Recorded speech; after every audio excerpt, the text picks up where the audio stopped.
Allah insanı niye yarattı? Ne sebebe insan xalq olundu? Salam dostlar. Abone olmayı unutmayın, başlayaq. Bu sual bütün zamanlarda insanları düşündürüb ve her zaman insanlar bu suala cavab axtarıblar. Ne sebebe Allah insanı yaradıb? Yadımdadır, üniversitede oxuyanda ustadlara sual eləyərdik tez-tez. Müxtəlif cavablar deyərdilər bizə. Amma o cavablar bizi qane eləməzdi. Ən aktual cavab da belə idi ki, deyirdilər, Allah bir gizli xəzinə idi, istədi tanına və insanı yaratdı. Amma onlar unudurdular ki, insandan qabaq mələklər xəlq olunub, onlar Allahı tanıyırdılar, Allaha ibadət, itaət edirdilər. Qur'an-ı Kərim Əl-Bəqərə 30-cu ayə. İzqalə Rabbukə lil-məlaikə İnni cailun fil-ərzi xəlifə. Bu ayələrdə Allah bir neçə məsələni açıq dərs kimi bizə buyurur. Bu ayədə Allah xitab eləyir öz mələklərinə, İnni cailun fil-ərzi xəlifə. Mən istəyirəm ki, yer üzündə özümə bir dənə xəlifə qərar verəm, xəlifə yaradam. Mələklər deyirlər, ilahi, sən fitnə, fəsad törədəcək bir məxluqmu yaradmaq istəyirsən? Biz səni ibadət eləyirik, biz səni zikr eləyirik. Allah buyurdu, ələm bima la tə'ləmun. Mən biləni siz bilmirsiniz. Xəlifə sözü insanın barəsində işlənib. Allah insanı, Adəmi, bəşəri özünə xəlifə yaradır. Xəlifə sözü nə deməkdir? Zaman zaman xəlifəni bizə bu cür məna eləyiblər ki, məsələn, şahlar özlərinə vəzir təyin eləyərdilər. Peyğəmbərlər özlərinə vəsi təyin eləyərdilər. Qur'an-ı Kərimdə var, Allah Həzrəti Musanı Firona tərəf göndərəndə buyurur, İzhəb ila Firon, get sən Fironu dəvət elə. Musa da dedi, ilahi, mən Fironun adamlarından bir nəfər öldürmüşəm, mən ora geçsəm məni tutub öldürəcəklər. Və əxi Harun, huvə əfsəh minni lisanə, qardaşım Harun danışıq, nöqteyi nəzərindən məndən üstündür. Onu qoş mənə kömək olsun, arxa olsun, ikimizi göndər, gedək Firona tərəf. Peyğəmbərlər özlərinə vəsi təyin eləyərdilər.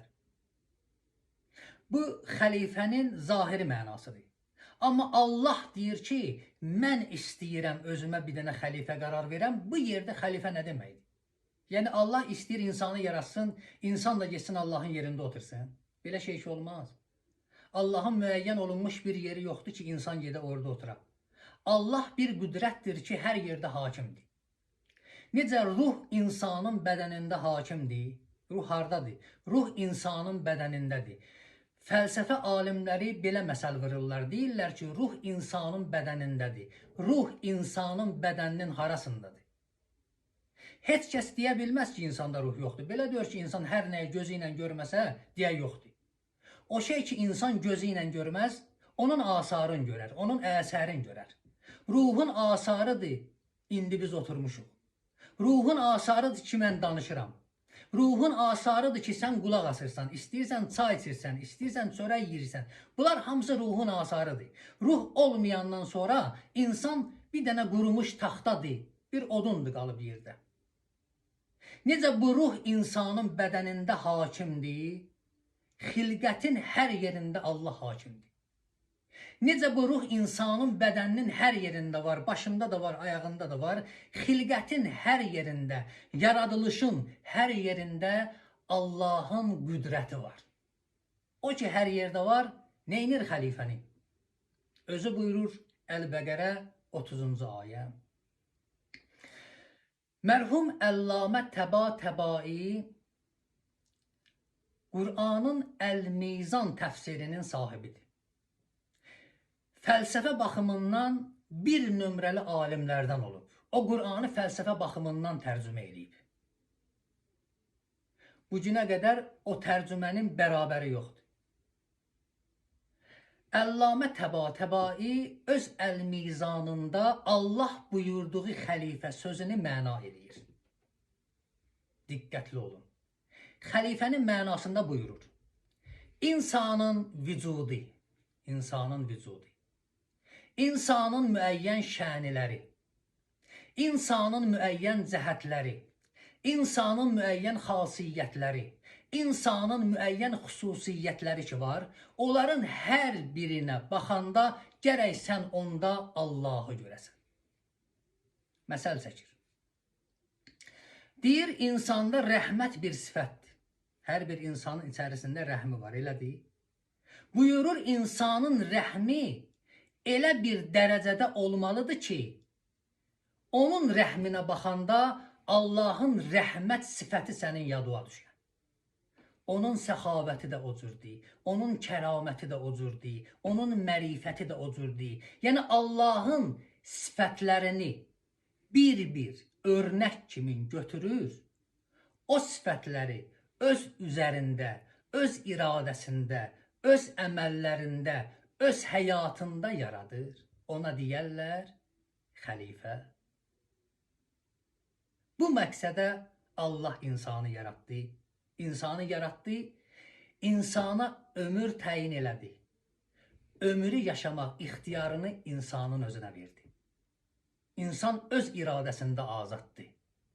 İstəyərsən Allahda olan sifətləri öz üzərində yaradasan, istəyərsən şeytani sifətləri, şeytani əməlləri, şeytani xislətləri öz üzərində yaradarsan, insan öz seçimində azaddır. Əli ibn Əbi Talibin bir dənə şeiri var. Deyir ki, وَتَزَمُوا أَنَّكَ زِرْمٌ سَعِيرٌ. Ay insan, sən elə bilirsən ki, sən bir dənə balaca, zəif bir mövcudsan, yaranmışsan, heç etina olmaz, etibarsız bir mövcud. Yox. Və fiqqən təvəl aləmul əkbəru, sən özün bir dünyasən. Hər bir insan özü bir dünyadır. Və entəl kitabul mubinul ləzi bi əxru fihi təzhərul əzməru. Sən bir kitabsan ki, səndə bütün yazılar var. Bu notlarla mən sizdən ayrılıram. Abunə olmağı unutmayın. Kommentlərdə öz fikirlərinizi, suallarınızı yazın. Sağ olun. Xuda hafiz.